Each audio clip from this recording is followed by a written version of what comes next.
It is time to do our second video on Star Wars Episode 4, A New Hope.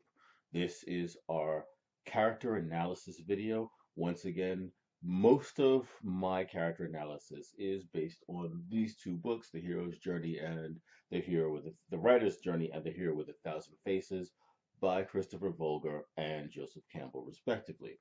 Let's just jump right into it. Okay, so the hero.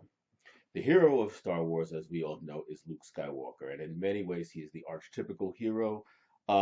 He is a character who begins with what we call the ego. Now, Joseph Campbell, a lot of his philosophy was based on Freudian psychology. Whether you agree with Freudian psychology or not, it's part of how these kinds of stories are told. So, the ego is the part of the personality that separates from your environment. It's the part of your personality that when you're a teenager wants to be different and wants to separate out from the group. It's the part of you that stops listening to a band not because they're no longer good, but because everybody else is listening to it. That's what the ego is. And so Luke is this farm boy who doesn't want to be a farmer. He hates being a farmer and he wants to leave Tatooine as soon as possible, even if it means going to the academy and joining the Empire. That's his original goal. Um, the hero also has to be relatable, and Luke is a very typical teenager. He has his friends that he wants to hang out in town with, and he has his chores that he has to do that he doesn't really want to do. And also, like a typical teenager, he whines a lot. A hero is also an action character. It's a character who, throughout the story, a hero should be the most active character, the character whose actions drive the plot. A hero should also be the character who develops the most throughout the story. Um, a hero is on a journey from ego to self. The self is the part of Freudian psychology. It's the part that rejoins everything after you figure out that you're not so different from everyone after all. Once you figure out that once you leave your hometown, the world itself is a community, and you have to figure out how to reintegrate back into that world. In other words, when you graduate college and you have to get a job, that's the self. And so the journey from ego to self for Luke Skywalker is the journey from being a farm boy to being a member of the Rebel Alliance. Um, the hero also at some point has to figure out how to deal with death. And the death that Luke has to figure out how to deal with, remember, these are spoiler reviews, is the death of Obi-Wan Kenobi at the hands of Darth Vader. Um, Heroes also should have flaws to kind of humanize them a little bit. That goes back to them being relatable. And Luke's flaw primarily is that he is a bit of a whiner. Now, that's not unique to Luke. A lot of heroes, especially young ones, spend a good part of the first two acts wondering, why me? And if you've ever read the classic, now classic fantasy series by David Eddings, The Belgariad, why me is almost Garion's catchphrase through the entire series. Okay, so our second character, oh, wait, there's one more thing. Most good heroes have what we call a lack. It's something that the hero is missing. Some heroes actually have a physical wound, like Lancelot.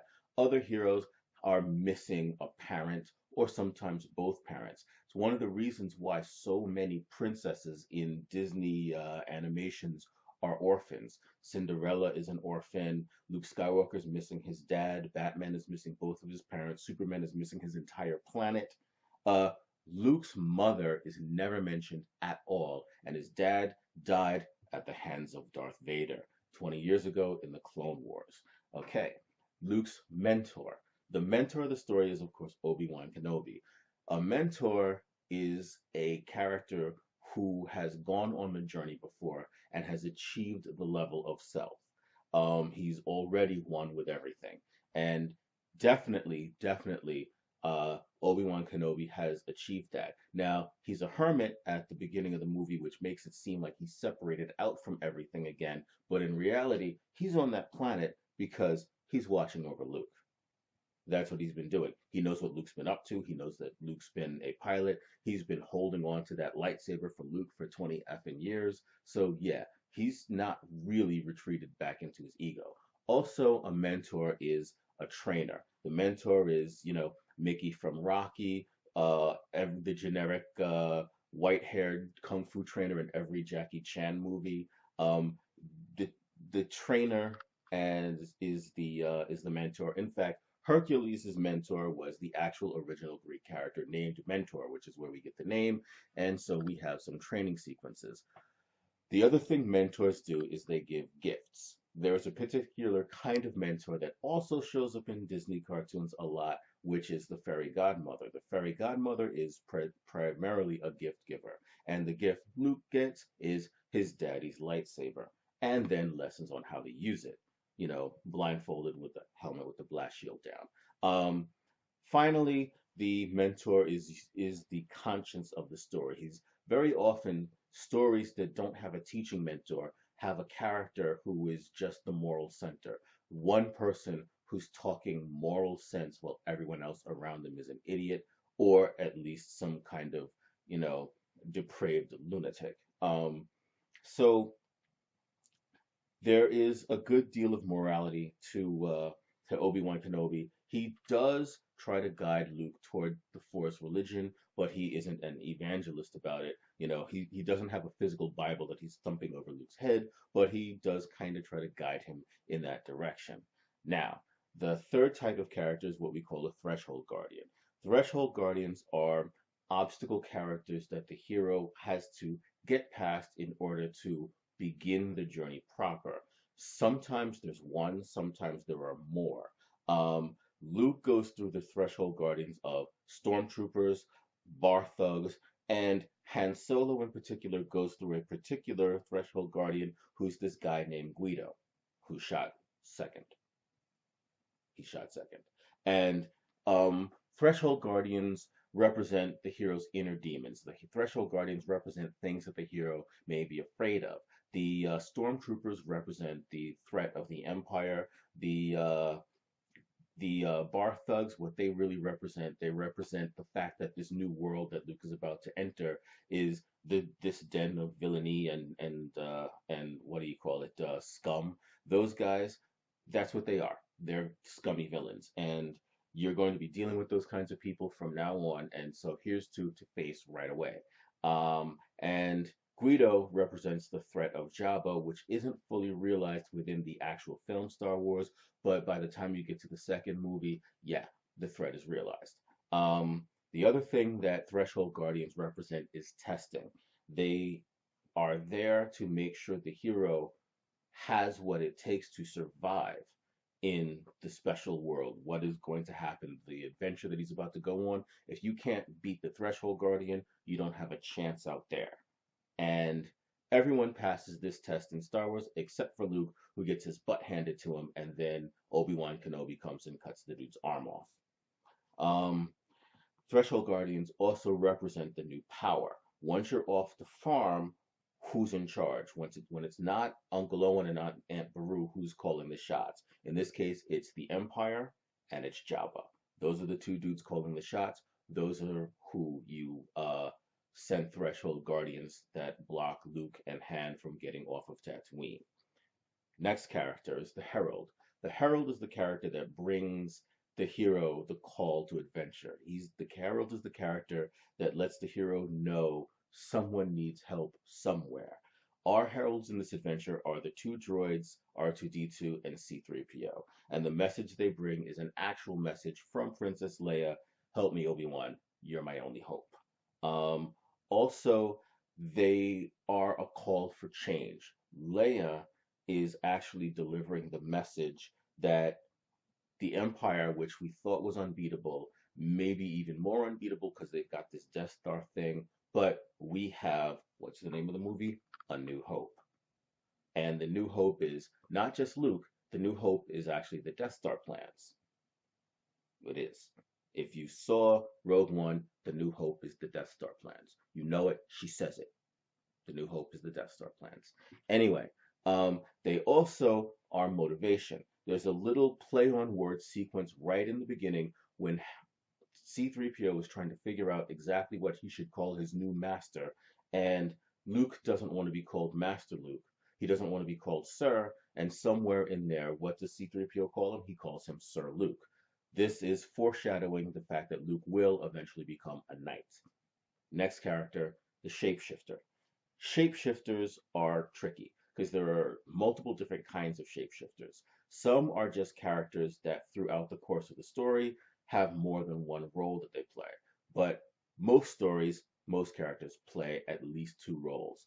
But using the work of another philosopher, Carl Jung, we get the concept of animus and anima. Okay, what does that even mean? What those two words are, they mean animus is when a female character has male aspects to her personality, not necessarily being masculine, but behaving in a way that is normally culturally reserved for a male. Leia being a badass with a blaster is an example of animus. Leia taking command and telling everyone what to do is an example of animus. It doesn't actually make her a man, it just means that she has balls. Um, Anima is when a male character shows aspects that are normally associated with a female. For example, the fact that Obi-Wan is a bit of a nurturer. That makes Obi-Wan a shapeshifter. Also, the other kind of shapeshifter, there's another kind of shapeshifter, which is a character whose loyalty is in doubt at some point during the film. Um, the classic example of that is in film noir. You have femme fatales, etc., etc. Well, we don't have a femme fatale in this movie. We have a semi-dude fatale, and that would be Han Solo, whose loyalty is actually for sale. He only rescues Princess Leia when he realizes that she's rich and he might get a reward. Um, and once he gets his reward, what does he do? He's out of there. But he's also the first kind of shapeshifter because he decides the reward isn't enough and he comes back. And that is a classic example of shapeshifting because when he comes back, he's being a hero. Because what do heroes do? They drop the ego and embrace the self. And when Han Solo comes back and rescues Luke from Darth Vader in the trench with the Millennium Falcon, he has dropped his ego and he's gone on to the self. He's joined the rebellion.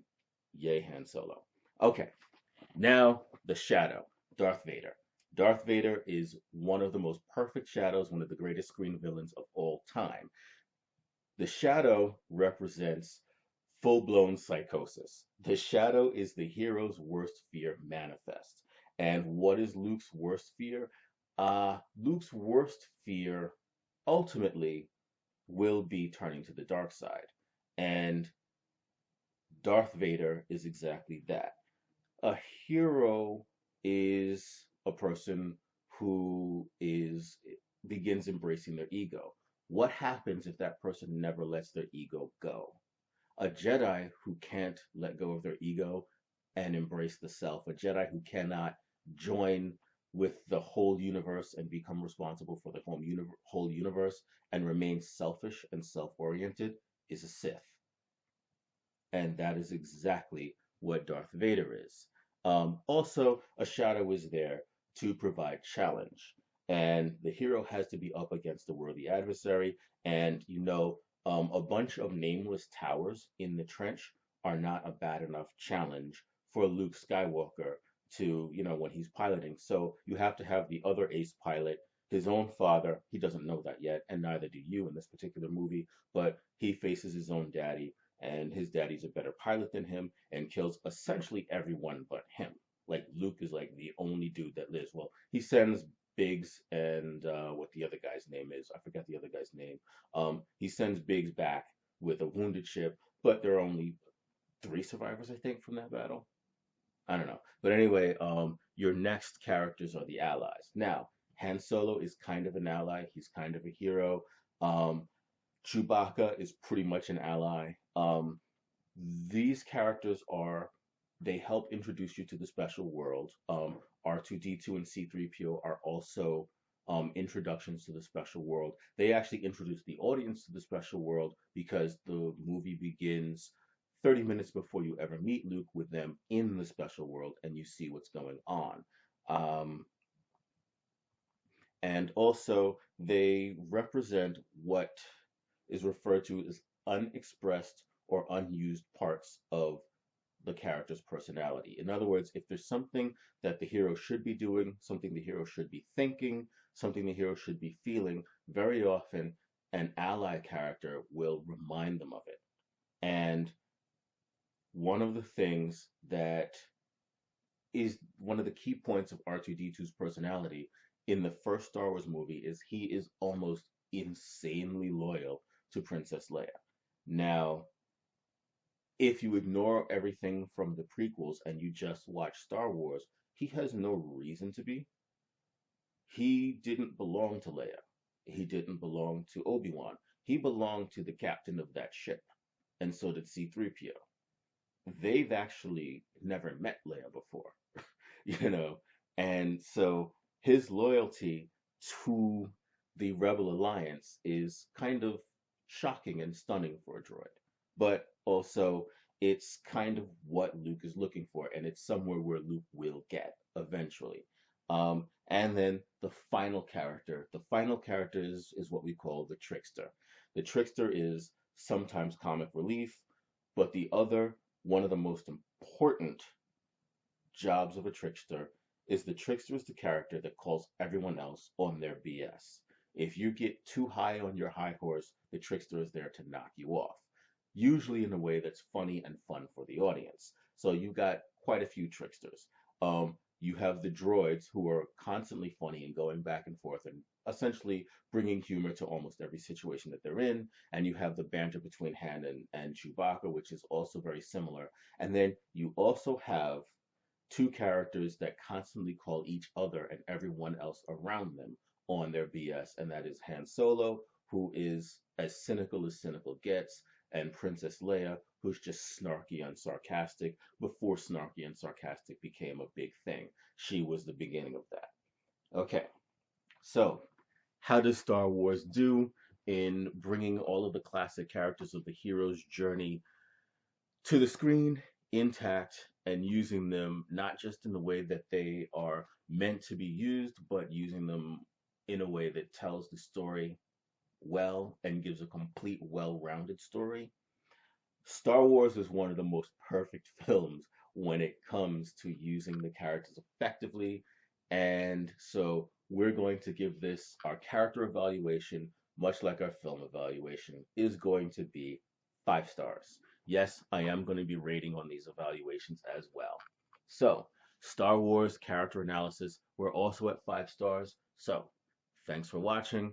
If you like this video, please hit the like button. If you really like this video, please hit the subscribe button. And if you really like the video, please share it with your friends. Thanks for watching, and I will be back tomorrow, although it may be late, to get you the analysis of the plot, which is probably going to be an even longer video than this one. Peace.